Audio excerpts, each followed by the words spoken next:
शराब पीने वालों से पहले शराब बनना बंद करवाना होगा। शराब पीने वालों से पहले शराब बनने वालों को पकड़वाना होगा। सरकार के नीतियों का कार्य उल्टा होता है। नीतियों का उद्देश्य बंद करवाना नहीं, नीतियों का उद्देश्य पैसा कमाना होता है।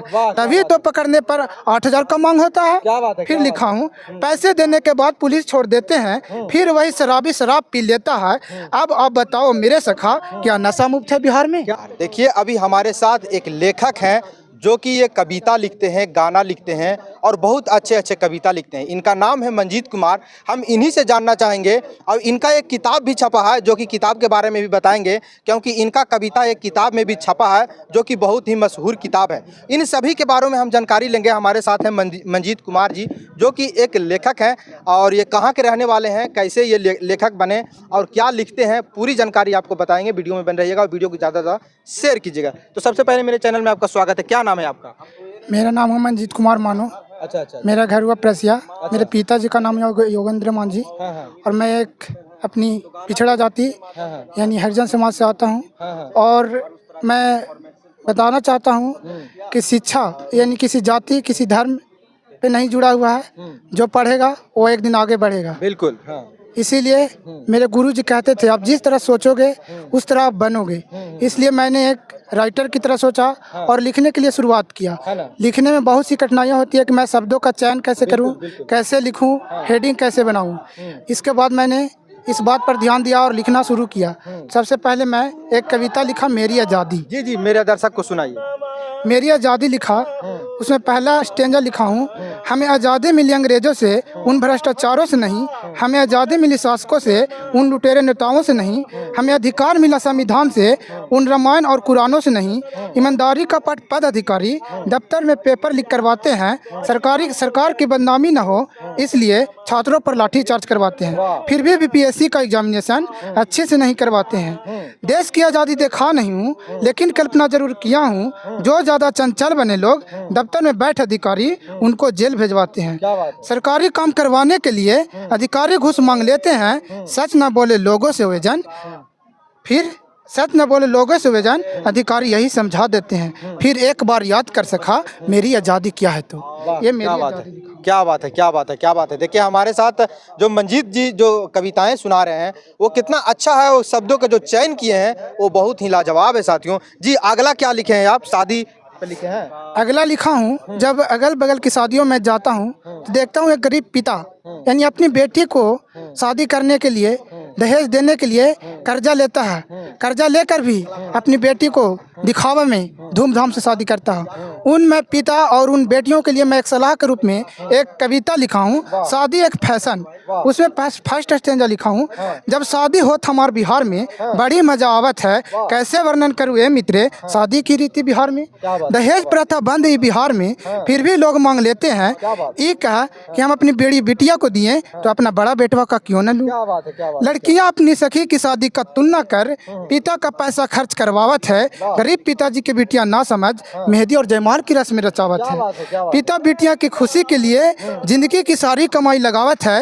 ए सखा, फिर भी सारा लोग कहत खाली बेटा ही बाप के पैसा उड़ावत है। अगला लिखा हूँ, यही सब सारा देख लोग बेटा बेटी में अंतर लावत है और यही स्थिति के कारण सखा बिटिया के भ्रूण हत्या हो जात है। क्या बात है। जो शादी पे जो इनके द्वारा लिखा गया क्या ही जबरदस्त है। साथियों, बिहार में कहा जाता है कि दहेज प्रथा बंद है, लेकिन दहेज बंद नहीं है। इनके द्वारा जो लिखा गया है वो एकदम हकीकत है। जी, आगे क्या लिखे हैं सर आप? आगे क्या लिखे हैं, हमारा दर्शक को थोड़ा सा सुनाइए। आगे लिखा हूँ, नशा मुक्त बिहार। मैं अपने आसपास के क्षेत्रों में घूमता हूँ। मेरा घर इमामगंज प्रखंड अंतर्गत हुआ और मैं इस क्षेत्र में घूमते रहता हूँ और जो लिखता हूँ वो देखता हूँ, उसी को लिखता हूँ। उसमें लिखा हूँ नशा मुक्त बिहार के बारे में। शराब बंद है बाई बिहार में, फिर भी आसानी से मिल जाता है। फिर हम कैसे मानू सखा नशा मुक्त बिहार में। अगला लिखा हूँ, सरकार ने शराब बंद करवाते हैं इसी नीति से पैसा कमाते हैं, फिर भी नियम लागू करवाते हैं और नशा मुक्त का नारा लगवाते हैं। शराब पीने वालों से पहले शराब बनना बंद करवाना होगा। शराब पीने वालों से पहले शराब बनने वालों को पकड़वाना होगा। सरकार के नीतियों का कार्य उल्टा होता है। नीतियों का उद्देश्य बंद करवाना नहीं, नीतियों का उद्देश्य पैसा कमाना होता है। तभी तो पकड़ने पर 8,000 का मांग होता है। फिर लिखा हूँ, पैसे देने के बाद पुलिस छोड़ देते हैं, फिर वही शराबी शराब पी लेता है। अब आप बताओ मेरे सखा, क्या नशा मुक्त है बिहार में? क्या बात है, क्या बात है, सही में नशा मुक्त है बिहार में। पहले जो दारू बनाता था, महुआ लाता था, उससे सरकार टैक्स लेता था, लेकिन अब उल्टा हो गया, जो पिएगा उसी से टैक्स लेगा और जो बेच रहा है उससे किसी प्रकार का कोई टैक्स नहीं लिया जाएगा, जैसा कि हमारे मंजीत जी ने बताए हैं। देखिए इनका एक किताब छपा है, जो किताब में भी बताएंगे। और इनका किताब के क्या नाम है आपका किताब जो छपा है? किताब का नाम है संवेदनाओं का झरते मोती। संवेदनाओं का झरते मोती इनका किताब है, जो कि इनका किताब में इनका कविताएं भी छपा है। कैसे छपा है थोड़ा सा बताइए हमारा दर्शक को। सबसे पहले मैं YouTube पर देखा कि मैं अपनी कविता जो लिखूं वो लोगों के बीच कैसे पहुंचाऊं। इस साधना को मैं सर्च किया, इस साधन को मैं सर्च किया YouTube पे, तो एक नंबर मिला मुझे गीता पब्लिकेशन का, और उस पब्लिकेशन पर मैं अपनी पोएम को भेजे। तो फिर छापने वाले बहुत पढ़े और बोले कि वाह क्या लाजवाब पोएम है, और इससे आकर्षित होकर मुझे बोले कि पोएम आप लिखते रहिए और भेजते रहिए। एक पोएम छपवाने के लिए मुझे 500 रुपये देना पड़ता है, और मैं उस 500 रुपये को नुकसान न समझकर मैं 500 रुपये देता हूँ और अपनी पोएम छपवाता हूँ। क्या बात है, क्या बात है, क्या बात और मेरी पहली कविता इसी किताब में छपा, मेरी आज़ादी, जो मैं में छपा। मेरी आज़ादी जो पहले आप लोग को सुना चुका हूँ। जी जी जी जी जी, हाँ हाँ हाँ। और पहले मैं गाना गाता था, खुद से लिखता था गाना और गाता था, लेकिन जब समझ में मुझे आया कि एक कविता लिखो ताकि बच्चे सीखें, इसलिए मैं लिखना शुरू किया।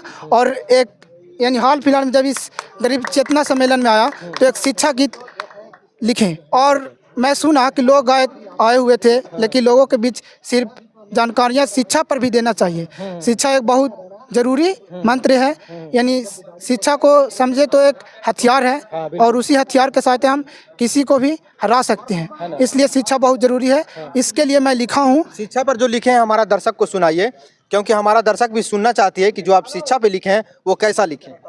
शिक्षा गीत पर लिखा हूँ।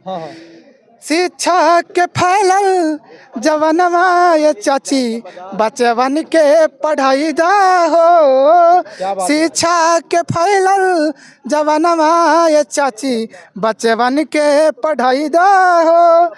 बेटवा पढ़ाई दा, बेटियों पढ़ाई दा, बेटवा पढ़ाई दा, बेटियों पढ़ाई दा। शिक्षा के फैलल जवनवा ये चाची, बेटियन के पढ़ाई दा हो। क्या बात, क्या बात, क्या बात। दिन से फैलल जवनवा ये चाची, बेटियों के पढ़ाई दा हो। कॉपिया लिया दी, कलमियों लिया दी, और लिया दी किताबिया ये चाची, बेटियन के पढ़ाई दा हो। क्या बात, क्या बात, क्या बात। जाके लिया दी कलमिया ये चाची, बेटियन के पढ़ाई दा हो। शिक्षा के फैलल जवनवा ये चाची, बचवन के पढ़ाई दा हो। बैगवा ले आई दी, जूतवा ले आई दी, वाह वाह वाह। बैगवा ले आई दी, जूतवा ले आई दी, सफेद रंग के दरे से मंगवाई द चाची, बचवन के पढ़ाई दा। क्या बात, क्या बात, क्या बात, क्या बात है। आप सभी जानते हैं साथियों कि गरीब के बाल बच्चों को पढ़ाने के लिए बिहार सरकार ने टोला सेवक को नियुक्त किया था, इसलिए कि टोला सेवक जाए और गांव-गांव से बच्चों को उठा करके स्कूल में पहुंचाए ताकि गरीब के बच्चे पढ़ सके। लेकिन टोला सेवक लोग अपने आप को हेड मास्टर से कम तो बूझते नहीं हैं, वो बच्चे लोग को स्कूल नहीं पहुंचा पाते हैं और उनको अलग अलग कामों में व्यस्त कर दिया जाता है, इसलिए भी वो बच्चों को स्कूल तक नहीं पहुँचा पाते हैं। लेकिन इनका जो गाना जो लिखे हैं कि अपन बचवा के पढ़ाई दा हो, कितना ज़बरदस्त गाना है। बाकी इनका नाम मंजीत कुमार है, इमामगंज के रहने वाले हैं और ये कविता लिखते हैं, ज़बरदस्त कविता लिखते हैं।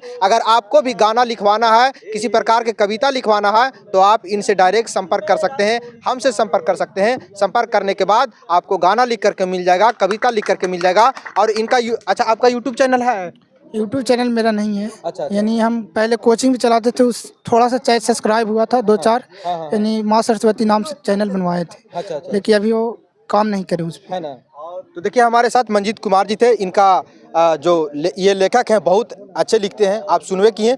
बाकी आप क्या सोचते हैं कमेंट बॉक्स में अपना प्रतिक्रिया दीजिए और इनको ज़्यादा से ज़्यादा सपोर्ट कीजिए साथियों, ताकि ऐसे उभरता हुआ कलाकार को अगर आप सपोर्ट करेंगे तो आपको भी लगेगा कि हाँ हमने भी कुछ किया है। आपके मोबाइल स्क्रीन पर अश्लील वीडियो आता होगा तो आप उसको लाइक कर देते होंगे। लोग लड़की लोग क्या आज देख ही रहे हैं, रील्स में लोग नंगा हो करके वीडियो बना रहे हैं, उनको आप लाइक करते होंगे, शेयर करते होंगे। लेकिन ऐसे कलाकार को आप शेयर करेंगे तो आपको भी लगेगा कि हमने किसी को सपोर्ट किया है, शेयर किया है। हमारा दर्शक को क्या कहना चाहेंगे मंजीत जी? दर्शक को हम यही कहना चाहते हैं कि आप पोएम सुने हो तो अच्छा लगा हो तो इसको सपोर्ट कीजिए और आगे बढ़ाइए, ताकि मैं किसी भी कलाकार को अगर जो उसके किए गए कार्य पर यानी धन्यवाद उसको मिलता है, पुरस्कार मिलता है तो उत्साहित होता है और उसमें किसी भी काम करने तक उसमें ऊर्जा आता है। इसीलिए अगर जो आप लोग को अच्छा लगता है, सपोर्ट करते हैं, तो हम और एक से एक बढ़कर कविता लिखूंगा, हर टॉपिक ढूंढूंगा, हर ग्राउंड लेवल के देखूंगा समस्या को और उसी समस्या को लिखता हूँ, जो देखता हूँ उसी को लिखता हूँ। समाज में जो समस्या है उसको कविता के रूप में आप प्रस्तुत करते हैं। हाँ, यानी समाज में घट रही घटना को मैं एक कविता के रूप में, एक गाना के रूप में लिखने का प्रयास करता हूँ, है ना? यस। तो देखिए हमारे साथ मंजीत कुमार जी थे। बाकी आप क्या सोचते हैं कमेंट बॉक्स में अपना प्रतिक्रिया दीजिए और वीडियो को दबा करके शेयर कीजिए। बहुत बहुत धन्यवाद।